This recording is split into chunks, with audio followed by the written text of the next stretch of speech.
Welcome back to Sports by GSMC Podcast Network. I'm your host, Jeremy Lapidus. If you are just tuning in, we've just finished breaking down the NBA slate, the game ones. We talked about Eastern and Western conferences, the Lakers, the Knicks, and all the big surprises that came alongside of them. In this segment right here, we're going to talk about the big trade that occurred today in the NFL. Could have huge implications for the draft on multiple teams, so talking about what that means for the future of the NFL. But before we do, remember, if you would like to be an even bigger part of the show than you already are, all you need to do is go to gsmcpodcast.net. Leave a tip or donation with a message in it. It'll pop up on the bottom of the screen there for you, me, and everybody else around the world to see. You can choose what we talk about here on our show. All you need to do is go to the link on the screen right now. We'll have a little discussion about what you have to say. We appreciate everybody for tuning in and listening, and we appreciate anything that you do give. But like I was saying, we are going to talk about Zach Wilson being traded. The first big move of the draft cycle, at least of the draft week. Zach Wilson and the Jets were not getting along all offseason, and they finally found a trade partner for him in the Denver Broncos. The Denver Broncos quarterback room now has Zach Wilson, Ben DiNucci, Jared Stidham. Now, if I'm a Broncos fan and I'm looking at my season, you don't give up too much for him. It's a pick swap. You're trading a 6th for a 7th round pick and splitting salary. So it's not like you're really giving up much for a guy in Zach Wilson. That has shown flashes. If you're a Broncos fan, at least me personally, if I'm a Broncos fan, I'm not happy. I'm a little concerned about this because there's been rumors all offseason that the Broncos have been attempting to trade up, get a quarterback, get a J.J. McCarthy, go get to that number 3 overall pick and get Jaden Daniels or Drake May or whoever the Commanders don't select at 2. There was a report today that came out of the Giants and the Broncos were both trying to get those picks, which it's going to take a lot. But now the Broncos go out and they get Zach Wilson. And this could signal a whole lot of things. One, Zach Wilson has shown promise. Like I said, it's not a lot of promise. But if you get a guy like that in your building, maybe he just needs a change of scenery. Maybe he needs to get away from New York and he can blossom in Denver. Now, I'm not too certain on that. And I hope that the Broncos don't expect to go into next season with Zach Wilson as their starting quarterback. Because we've seen that before and we've seen how it works out. And the answer is not very pretty. It does not work out very well. It's not a very, very good-looking offense with Zach Wilson there. He has, not the greatest history, but you put him in a quarterback room now with 2 other guys who don't have a lot of starting experience. All of them have started games in the league before, but they don't have that much starting experience. It's not a very intimidating quarterback room. So if you're a Broncos fan, are you still looking at drafting a quarterback in the first round? Now, I'm not a Broncos fan, so I don't know exactly what they're thinking here, but if I am the Broncos GM, I'm fine taking a swing on Zach Wilson. Like I said, he's shown some promise. But I don't want to get to a situation where he has to be my starter. And I would still draft a quarterback in the first. I'd look to number 3, number 4, number 5, number 6. Go and trying to get a guy like J.J. McCarthy that Sean Payton really likes him. I don't like J.J. McCarthy. I don't think he'll do well in Denver, and I think he fits right into that tier with all 3 of those guys now, if the Broncos are to draft him. I think he could work well in a place like Minnesota. But if you can get up to 3, and you can get a Jaden Daniels, you can get a Drake May, that would be huge.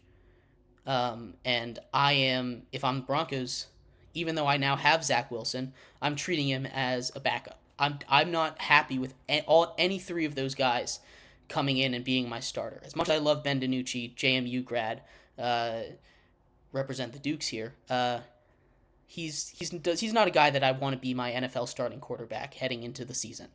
Now, he could come out and win the job. Stidham could come out and win the job. Zach Wilson could come out and win the job.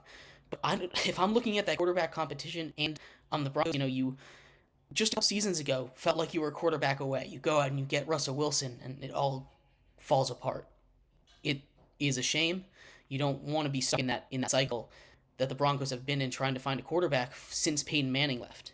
Since really forever. Broncos kind of still have a good roster. Kind of starts out. They aren't really in a position to compete anymore. last year's roster was so much better than it is this year.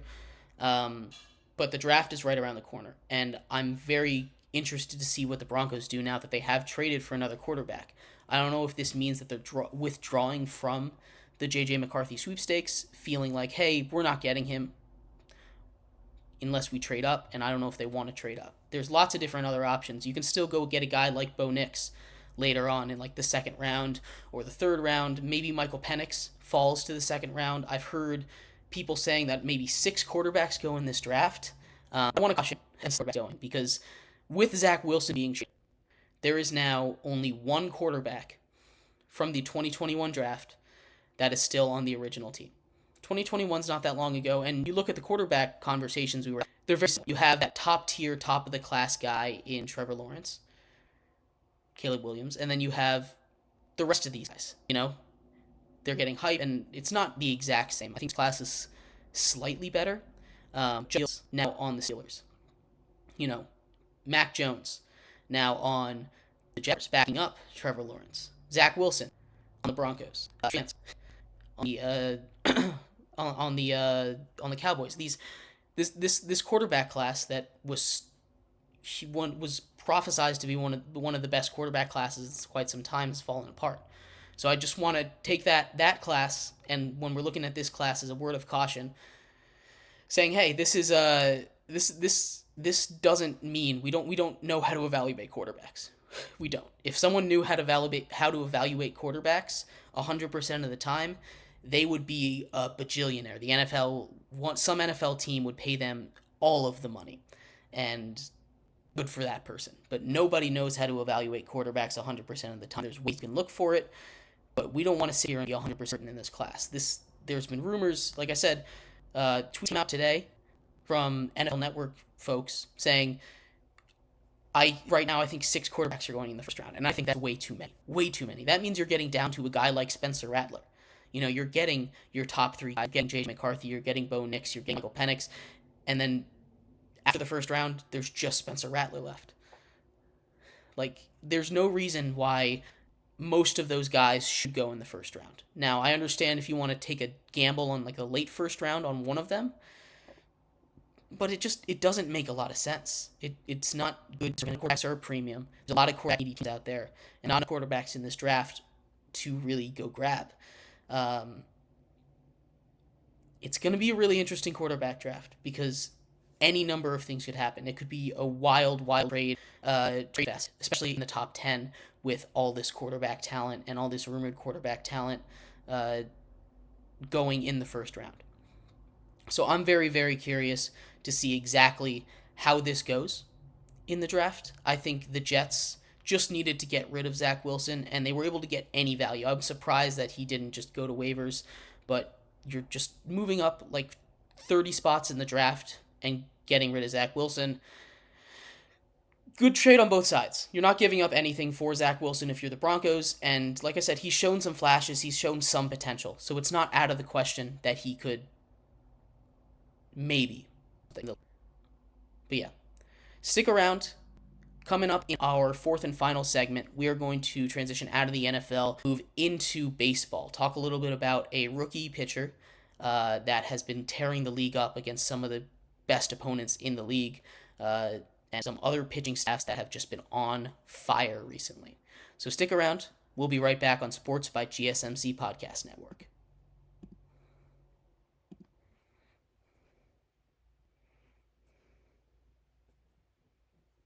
For the best and latest podcasts available anywhere, go to the podcast app on your cell phone and type in GSMC to access free content-rich podcasts on health and wellness, book reviews, sports, entertainment, relationships, social media, movies, technology, finance, and even weird news. Subscribe and download the GSMC Podcast Network's family of